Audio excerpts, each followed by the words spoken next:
Bien, distinguidos estudiantes, el día de hoy vamos a trabajar lo que es la inflación y fundamentalmente la gestión de políticas macroeconómicas, la política monetaria, la política fiscal, que son importantes, y para eso debemos manejar el mercado, las funciones de oferta y demanda. Recordemos básicamente que cuando hablamos del mercado, estamos hablando de un espacio físico y virtual, en el que existe una función de oferta y una función de demanda.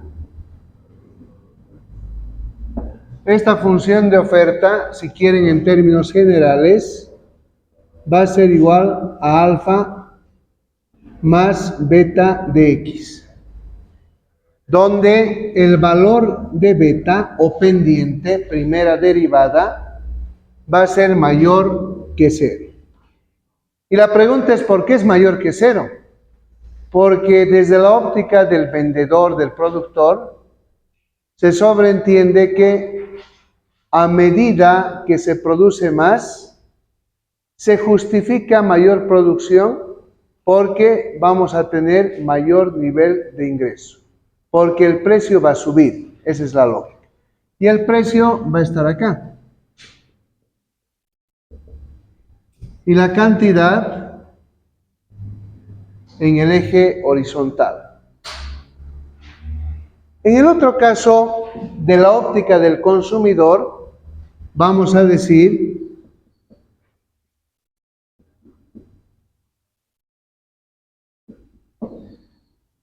que la pendiente va a ser negativa. Entonces, el beta 1 va a ser menor que 0. Eso demuestra una relación inversamente proporcional entre las variables precio y cantidad. El consumidor demanda más cuando cae el precio o viceversa.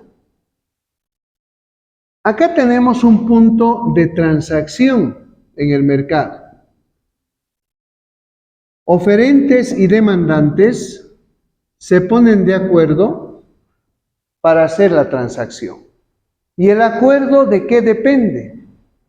De una puja en la cual el precio es menor o igual que un valor máximo y mayor o igual que un valor mínimo. Ahí está la racionalidad. En el mercado siempre hay especulación, pero el tema de fondo es que no se dé una sobreespeculación. Hay un concepto importante en el mercado, el concepto del modelo teórico del mercado en competencia perfecta. ¿Qué significa? Muchos oferentes, muchos demandantes, los oferentes tienen tecnología, hacen innovación, vale decir que abaratan costos a medida que producen más, cae el costo unitario de producción y por ende son competitivos. Hacen investigación y los sustitutos no tienen variación o error significativo. Entonces la gente puede migrar de un producto a otro producto. Ahí no hay un excesivo alzamiento de los precios. No existe una inflación significativa. Por si acaso, la inflación es parte de la economía. La inflación mide la temperatura de la economía. Pero el alza de precios no puede ser basado en la sobreespeculación. ¿Y cuándo hay sobreespeculación? Cuando hay escasez, quiero que me entiendan. Cuando la función de oferta no satisface al consumidor. Cuando el consumidor tiene mucho billete y quiere comprar en demasía, se da la inflación. O sea, ¿qué significa eso? Que cuando hay un incremento de la masa monetaria, de la oferta de la moneda en la economía, va a haber inflación. Esos precios se van a trepar. Ahí está el concepto de la inflación. Ahora, esta inflación tiene que ver mucho con la escasez. Si hay escasez, hay inflación, porque va a haber una sobreespeculación en función de este principio, de ese intervalo. Pensemos, las perturbaciones en la economía significan que se dan elementos naturales que van a perjudicar el desempeño de la economía. Un elemento natural se llama cambio climático, pero generado por la mano del hombre, del varón, de la mujer, en el proceso productivo. Se fractura la tierra, se fractura la roca, se saca gas, se saca petróleo, los espacios vacíos se tratan de compensar con agua, pero ¿qué es lo que pasa? Siguen dándose los movimientos de las capas tectónicas. Tenemos, si quieren, terremotos, en el mar tenemos los maremotos, tenemos, si quieren, en la tierra un cambio climático que hace sobrecalentamiento de la tierra porque hemos deforestado. Entonces, o el otro extremo tenemos exceso de frío, enfriamiento. Imagínense el calentamiento, sequía, el proceso productivo agrícola y pecuario no van a satisfacer la demanda de alimentos. ¿Y qué es lo que pasa? Ahí va a haber sobreespeculación y por ende lo que conocemos como inflación significativa. La inflación significativa va a hacer perder el poder adquisitivo del ingreso, del salario. Quiero que me entiendan. Eso es lo que pasa en la vida real. Y el que es más pobre también sigue en ese camino de volverse más pobre, como dice una canción brasilera. Chibón, bom, bom, dicen, ¿no es cierto? Hay una canción, van a revisar en internet. Entonces, y el rico sigue jalando mayor riqueza. Claro, porque el rico tiene mayor conocimiento en muchos casos, está a cargo del proceso productivo, va a tener lo que necesita en su mesa, pero el pobre no va a tener esa capacidad. Entonces se van a asentar las desigualdades y ese es un problema grande que tiene que ser tratado por la macroeconomía, desde la microeconomía y las políticas económicas, las medidas que se toman para disminuir las desigualdades, para generar empleo, para mantener estabilidad en la economía. En consecuencia, si se dan cuenta, este fenómeno de la inflación tiene que ver con la competitividad o incompetitividad del proceso productivo. En Bolivia hemos tenido el siguiente fenómeno. No hemos podido generar históricamente un aparato productivo competitivo. Pero ¿cómo escondemos la inflación? Es la pregunta. Con el subsidio. Y cuando el subsidio está limitado y la población aumenta en su demanda y expectativa, se va a dar el proceso de la escasez. Y esa escasez, ¿qué va a provocar? ¿Qué va a promover? Un estancamiento con inflación. A eso le hemos llamado la estanflación. Desde el COVID, cuando nos preguntamos el año 2019, ¿fue golpe o fue fraude? Nos damos cuenta que la economía boliviana siempre ha tenido interés por las reservas en dólares, por los lingotes, por los derechos especiales de giro. Pero cuando vemos en la respuesta fue golpe o fue fraude, nos damos cuenta de que escapa el candidato ganador, ¿no es cierto? Pero la gente reclama de que había mucha anomalía en el proceso de elección, en el conteo, se encuentran en galpones, ánforas, demás situaciones, y eso se ha visto por los distintos medios de comunicación.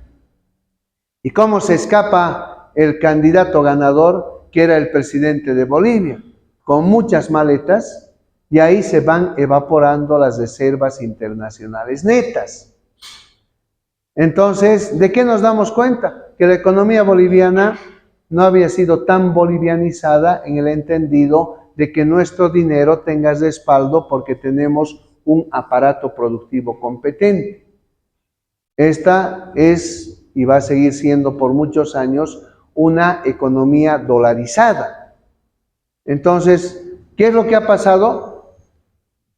El año 2023 ya hay atisbos de un corralito, de que no saque la gente sus dineros, sus ahorros en dólares. Entonces cayeron significativamente las reservas internacionales en dólares. Y la gente, ¿qué es lo que hace? Se da cuenta del corralito y saca su plata. Y la plata hoy sigue debajo del colchón, porque hay tantas mentiras en la gestión del gobierno. Hay muchas telenovelas que no generan credibilidad en la gente. Entonces, ese dinero, más o menos de 10.000 millones de dólares, que se evapora de los ahorros privados, podrían estar moviendo la economía. Pero cuando la economía no tiene mediana certidumbre, no tiene un plan real, no tiene políticas, medidas que sean significativas para expandirla, porque la política económica, ¿qué significa? Tengo que generar empleo, tengo que generar estabilidad, debo saber controlar la inflación. El empleo se genera con un aparato productivo que sea medianamente competente, que tenga productividad, rendimiento y que cuente con una función de producción en la cual el ser humano es un sujeto interesante para garantizar el rendimiento y la productividad. Entonces no se olviden eso. Y el mercado es el elemento que permite la transacción. Ahora, para entender este mercado, fíjense, y si les hablo de la moneda nacional y extranjera, me concentro ahora en la moneda extranjera. Hay una escasez de reservas internacionales netas, de dólares. Esa escasez que promueve sobre especulación, inflación, el tipo de cambio, fíjense, en cuanto baja. Me voy a imaginar, hay un mercado paralelo, estoy hablando de los dólares, ¿y qué pasa con ese mercado paralelo? El dólar oficial es, ¿no es cierto?, por un dólar, 6.96 de bolivianos, ¿no es cierto? Pero en el mercado paralelo, por un dólar, ¿cuánto hay? Le pondremos 12 bolivianos. Vamos a pensar ahora. Como la economía está dolarizada, ¿qué es lo que pasa? Hay escasez de importación. Entonces, hay una escasez de oferta, si se dan cuenta. Y hay un sobreprecio, una sobreespeculación. Vamos a hacer este cálculo, jóvenes. Entonces, hagamos el tipo de cambio en el mercado paralelo, que es de 12 bolivianos, lo dividimos entre 6.96, les restamos 1, y ahí vamos a ver cuánto pierde de credibilidad la moneda nacional. ¿Ya? ¿Cuánto es, jóvenes?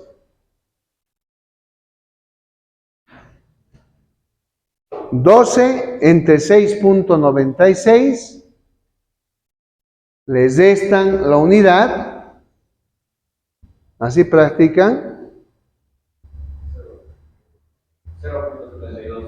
0.72. ¿Qué significa esto? Que la moneda nacional pierde valor de transacción en 72% aproximadamente. Miren, eso va a incidir en esa palabra inflación, en la sobreespeculación, básicamente, y está haciendo perder riqueza a la sociedad. Ahora, cuando yo pienso en la escasez de dólares, estoy hablando de que en este modelo de mercado, porque este es el mercado, en el modelo de mercado, ¿qué va a pasar? Hay una variable exógena, escasez de reservas internacionales netas que están perjudicando el manejo de los hidrocarburos, que tiene que ver con los costos de transporte. Entonces, se está desequilibrando la economía. Entonces, la variable exógena, ¿qué tipo de movimiento va a hacer en este modelo de mercado? Porque cuando yo hablo de fluctuación de precio, me voy a mover, ¿no?, en la demanda o en la oferta. ¿Ya? Cuando hablo de fluctuación de cantidad acá, En relación a estas dos, me muevo también en esa función de oferta o demanda. Pero ¿qué pasa si hay un decremento significativo de las reservas internacionales netas, de los dólares? Entonces, hay menos función de oferta. Se contrae. ¿Y qué significa eso? Aquí, esta oferta la voy a llamar prima, se desplaza de esa manera, y fíjense, he dicho que se contrae la economía y estoy en un nuevo punto de equilibrio. En función de eso, ¿qué ha pasado acá? He disminuido la cantidad ofertada en la economía. Por eso que hay más informalidad, por eso que se ha incrementado el desempleo. Quiero que me entiendan. Entonces, eso también que demuestra que se han incrementado los precios. Se trata de esconder eso, se quiere seguir subsidiando, pero no se puede, si se dan cuenta. Entonces, la gente ya está molesta, por eso que percibimos cotidianamente la conflictividad social. Entonces, fíjense, todo está en función del mercado. Ahora bien, cuando nosotros trabajamos el mercado y nos vamos a la macroeconomía, como corresponde, tenemos algo que es interesante.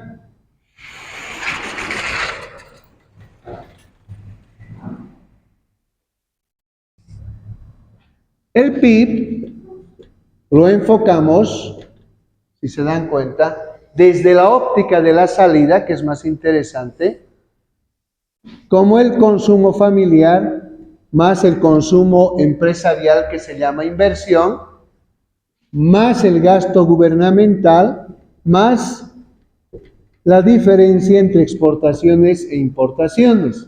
¿Qué se llama esto? Exportaciones netas.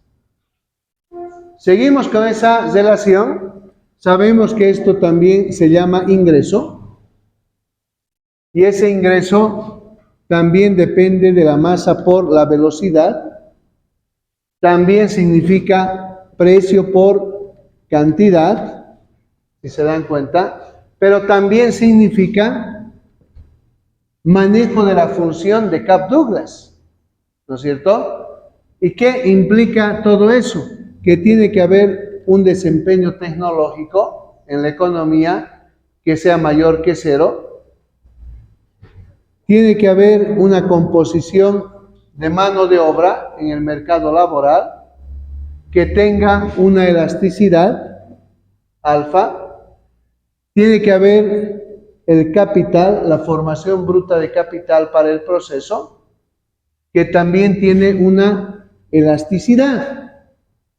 Y si esto está bien trabajado en elasticidades, si esto es mayor que 0, si es 1, si es 2, significa que hay mucha investigación e innovación.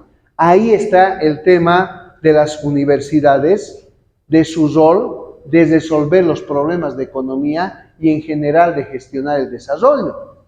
Por eso que es importante lo que ustedes están haciendo en el aula universitaria. Ahora, este valor de alfa y beta son iguales a 1. Imagínense que este sea alto y este sea, digamos, qué sé yo, de 0,80 y este de 0,20. ¿Qué significaría? Que hay avance tecnológico, pero se utiliza la mano de obra. Esa mano de obra puede estar cualificada, pero el trabajo se hace con mucha gente y con la tecnología que sea apropiada. Entonces hay que ir razonando los distintos sectores. Ese es el secreto de la economía. La teoría económica coadyuva para interpretar, pero los contextos siempre son diferentes. Los seres humanos nos parecemos, pero somos distintos. Tenemos otro tipo de pensamiento, de estilo de vida, por eso que hay que razonar la teoría en el contexto y retroalimentar la teoría. Por eso se dice, no hay teoría sin práctica, ni práctica sin teoría. se tiene que generar mayor flujo de conocimiento. No podemos ser dogmáticos en la economía ni escépticos. Tenemos que aprender a ser pragmáticos y a concebir escalas de grises. Por eso no se puede hacer capitalismo puro ni populismo puro. Entonces hacen mal a la salud, ¿no es cierto?, de la economía y de la sociedad. No construyen bienestar, o vale decir, no disminuyen significativamente las desigualdades. Solamente es cambio del ejercicio del poder y, por así decirlo, los que tienen el poder hacen lo que les viene en gana. Por eso que se puede hacer una escala de grises, que significa una economía social de mercado, un modelo de eficiencia y equidad, que es un modelo mixto. Entonces, la alianza público-privada que tiene que ser convenientemente estudiada. De eso se trata. Entonces, fíjense, retomo esto y me voy a dar cuenta de que ese ingreso en la economía tiene que ver con el consumo autónomo. Ustedes recuerdan, ¿no? El modelo ingreso-consumo. Lo hemos hecho para entender el comportamiento de las familias. Entonces, a eso se le agrega ese beta que se llama propensión marginal a consumir. ¿Y qué pasa acá? Eso dependía del ingreso, ¿no es cierto? Pero el ingreso disponible es real. ¿Cómo se va a razonar? El ingreso menos los impuestos, ¿no es cierto? Eso pasa en la vida real. Porque ¿a quién le cargan más los impuestos? Al consumidor final, si se dan cuenta. Eso ocurre en la vida real.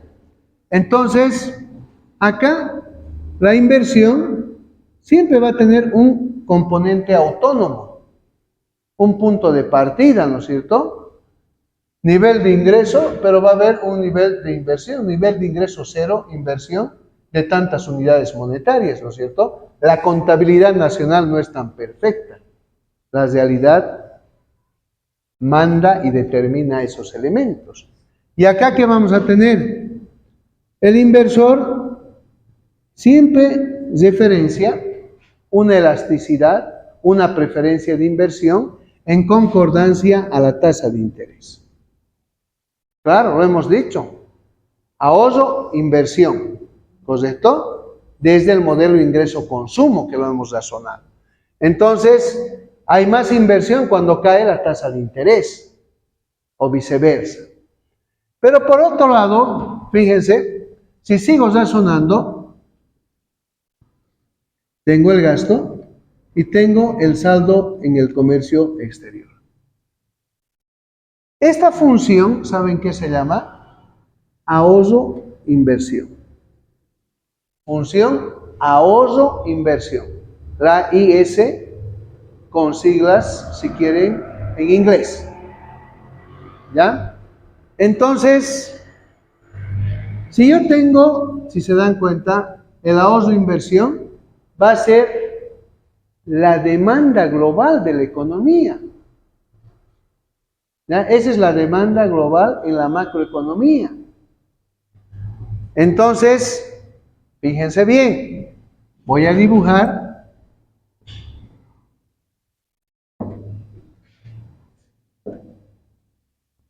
y aquí va a estar la demanda global de la economía. ¿Ya? De ahí sale.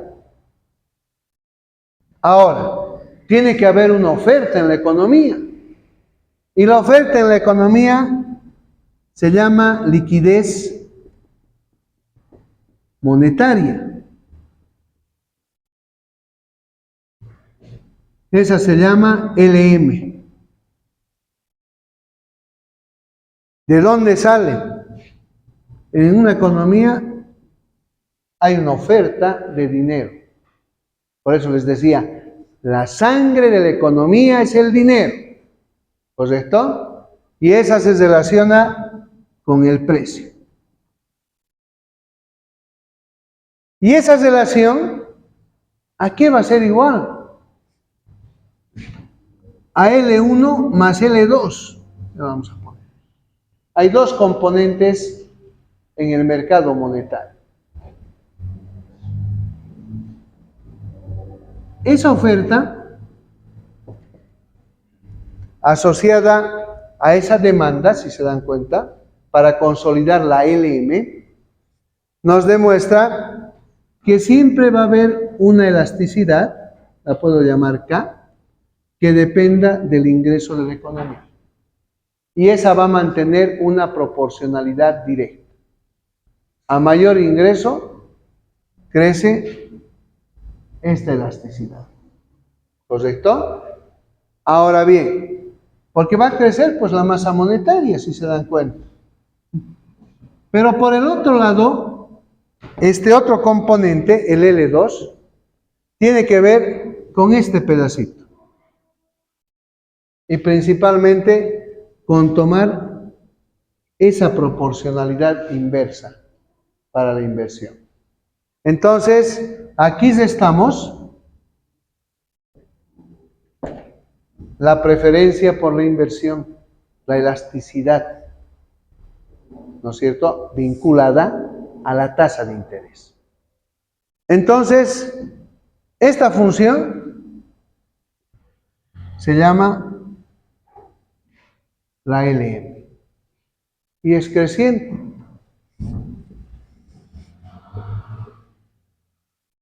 De ahí sale la oferta monetaria. ¿Sí? Por eso que es importante saber el mercado, la oferta, la demanda y cómo se pueden desplazar estas curvas. Ahora, voy a empezar a razonar de la siguiente manera. Estas dos funciones nos permiten enfocarnos en la política económica. Y cuando se habla de la liquidez monetaria, ¿de qué estoy hablando? Esto tiene que ver con la política monetaria.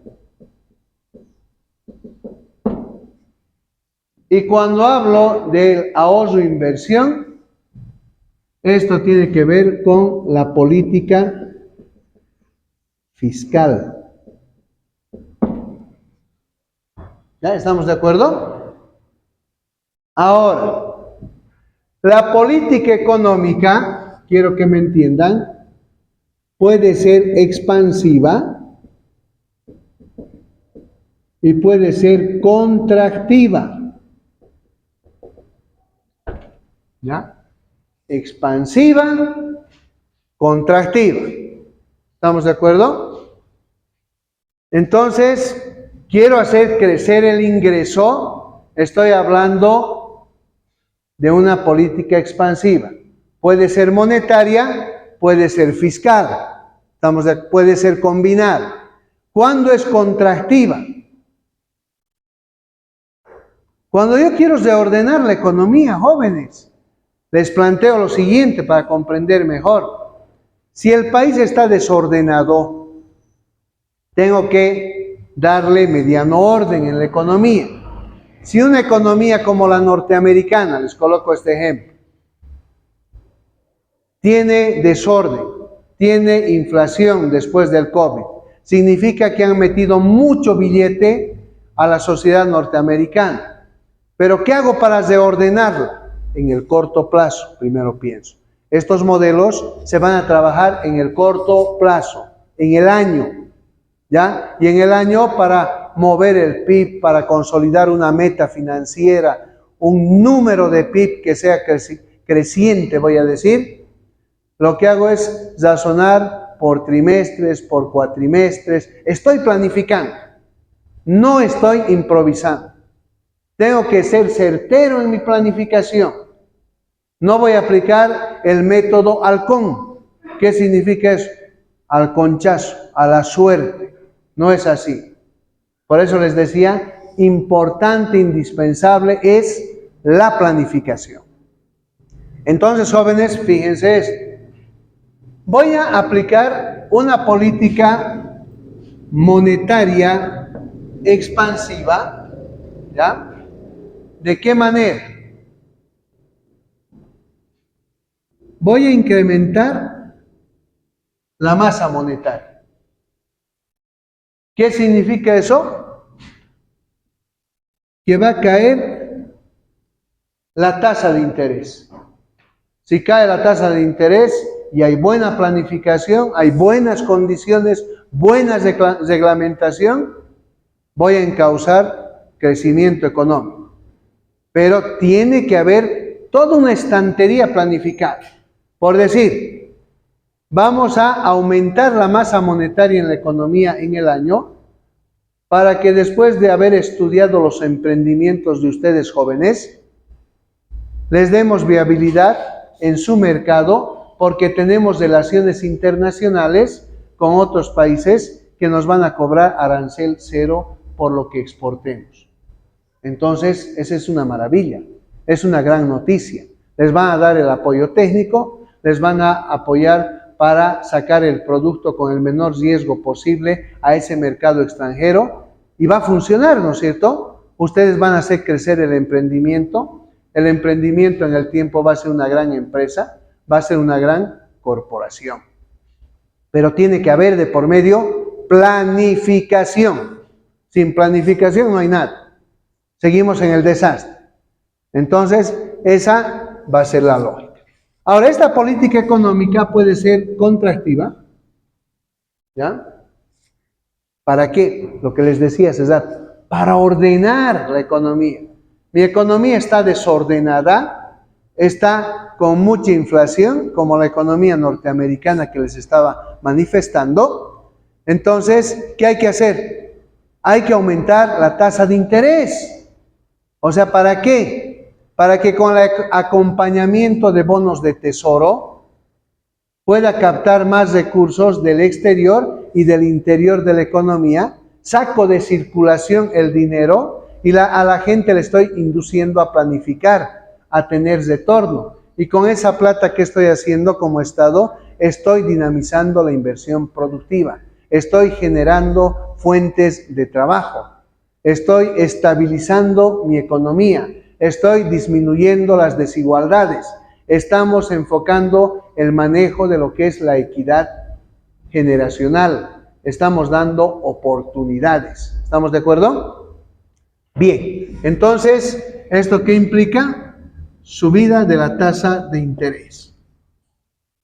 Ahora, me voy a volver solamente un economista vicioso del monetarismo, ¿ya? De la política monetaria, ¿ya? Las políticas pueden ser combinadas, pero les voy a explicar qué es lo que pasa, ¿ya?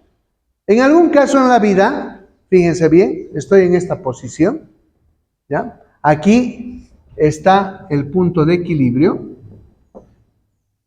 aquí está el ingreso y aquí está la tasa de interés, fíjense.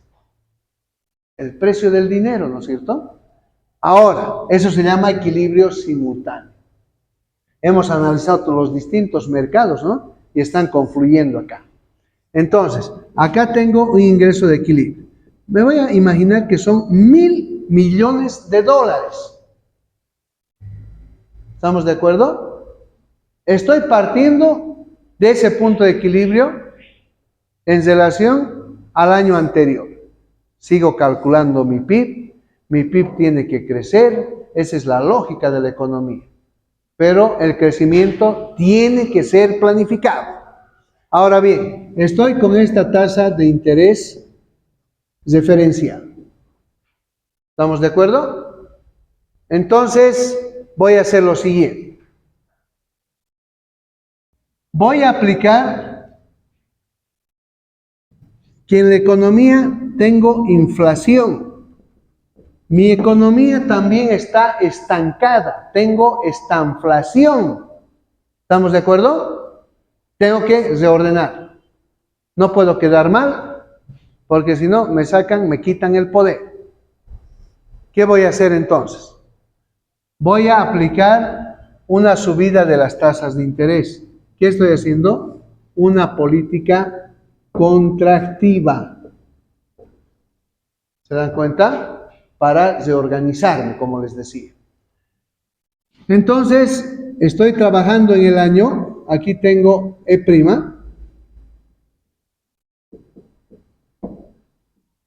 estoy haciendo caer mi nivel de ingreso porque se está contrayendo la economía, como les explicaba hace rato con la falta de reservas internacionales, ¿no?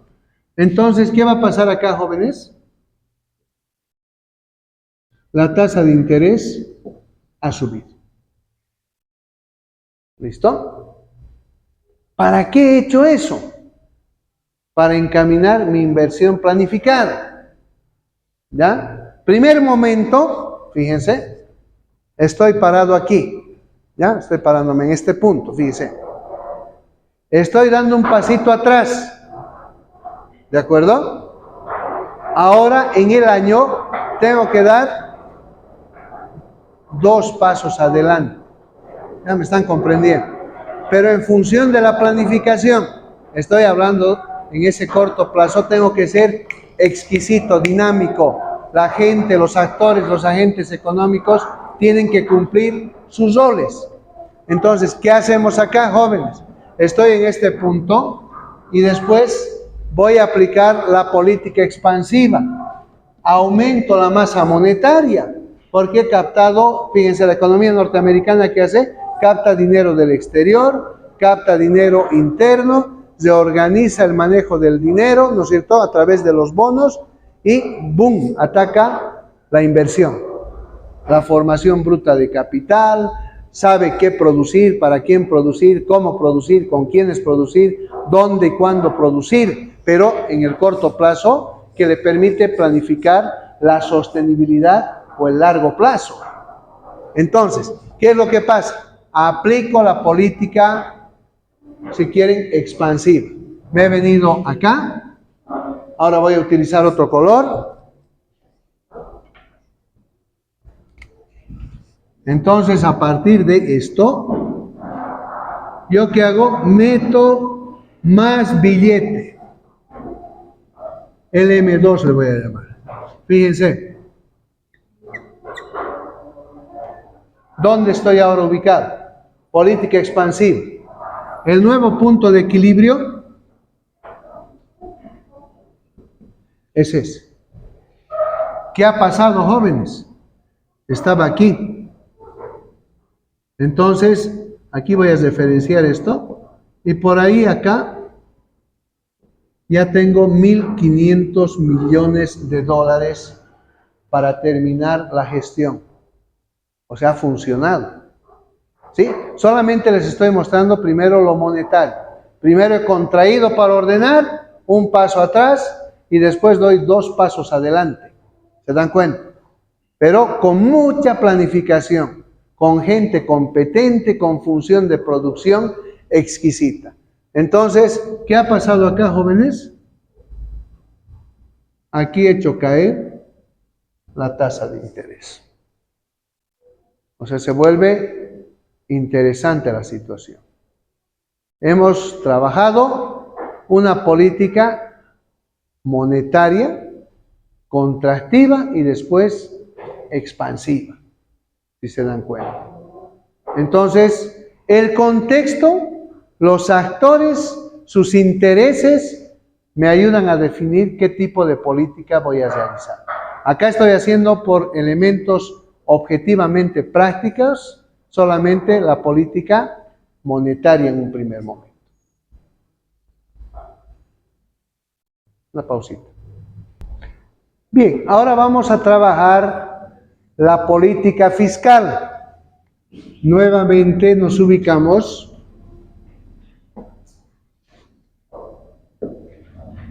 en la liquidez monetaria, el ahorro e inversión, colocamos el punto de equilibrio, un ingreso en equilibrio, una tasa en equilibrio.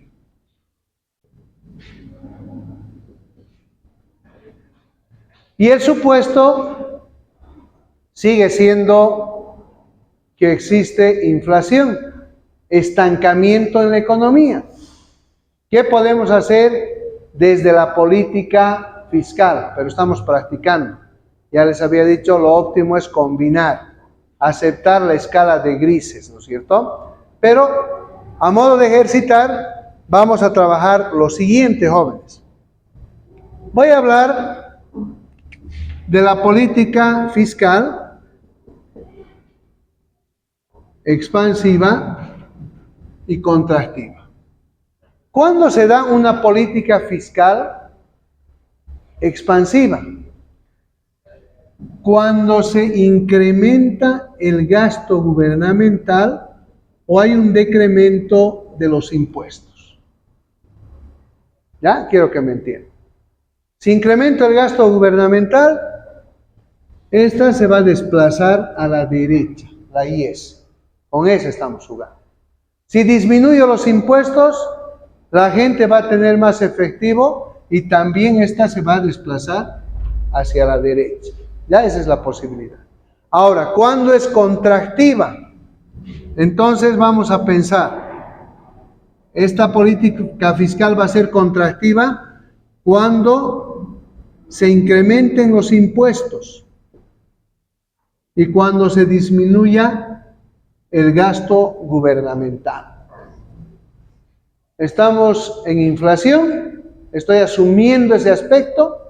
Si estamos en inflación, ¿qué voy a hacer?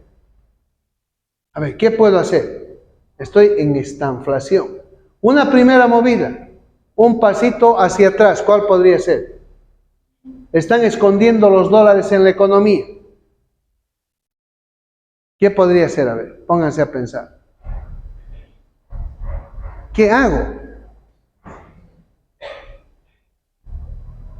¿Puedo incrementar los impuestos? Sí, podría ser un incremento de impuestos. Si sé que están escondiendo. Puedo hacer presión fiscal, puedo congelar cuentas, ¿lo ve? O sea, no es que no se pueda. Se puede. Puedo hacer unos cuantos procesos y les hago asustar a toda la sociedad. Para eso se tiene el poder, jóvenes. Entonces, vamos a asumir que hay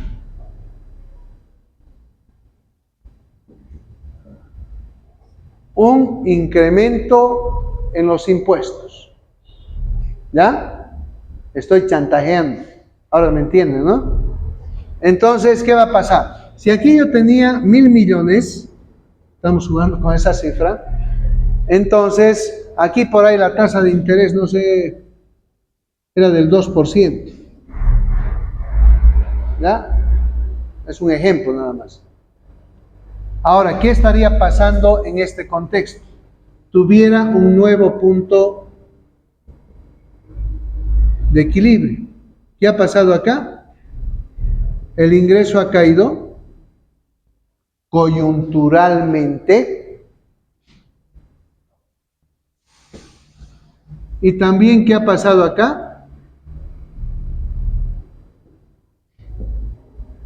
Cae la tasa de interés. ¿Sí? Coyunturalmente. ¿Estamos de acuerdo? Ahora, ¿cuál va a ser la próxima movida? Estoy en este punto de equilibrio. Voy a conseguir otro color de marcador para que se entienda. ¿Y qué vamos a hacer, jóvenes? Ahora, me enfoco acá. Sigo en el corto plazo. Tengo que hacer crecer la economía. Tengo más impuestos. ¿Y qué puedo hacer ahora? Tengo plata, es recaudado. Asumo que no soy corrupto. Ya tengo planificadas las obras públicas. Entonces voy a generar empleo. ¿A través de qué? Voy a incrementar el gasto gubernamental. Entonces por ahí me desplazo hasta ahí. ¿Qué va a pasar ahí, jóvenes? Estoy en este otro punto. Desde acá estoy llegando ahí, a un ingreso por ahí de 1.500 millones de dólares. Se sobreentiende que esto va a ser, ¿qué cosa? Que se trepe la tasa de interés. Por ahí es, no sé, del 3.5%. Listo. Pero ¿qué objetivo he logrado en la economía? Ha crecido el Producto Interno Bruto.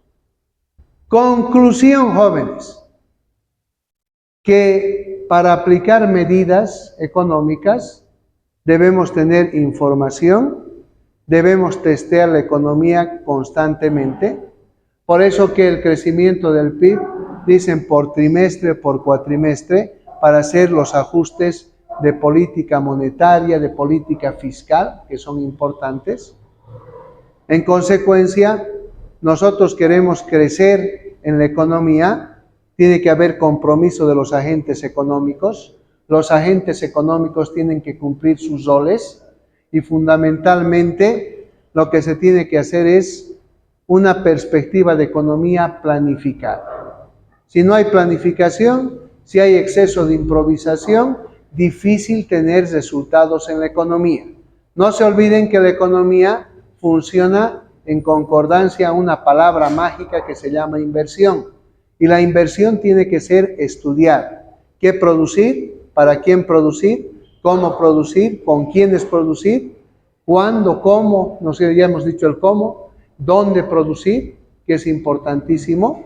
Si estudiamos bien la inversión, si testeamos la macroeconomía, el complemento microeconómico, la retroalimentación, vamos a obtener resultados. Pero si se da la incultura, el desorden, difícil hacer economía.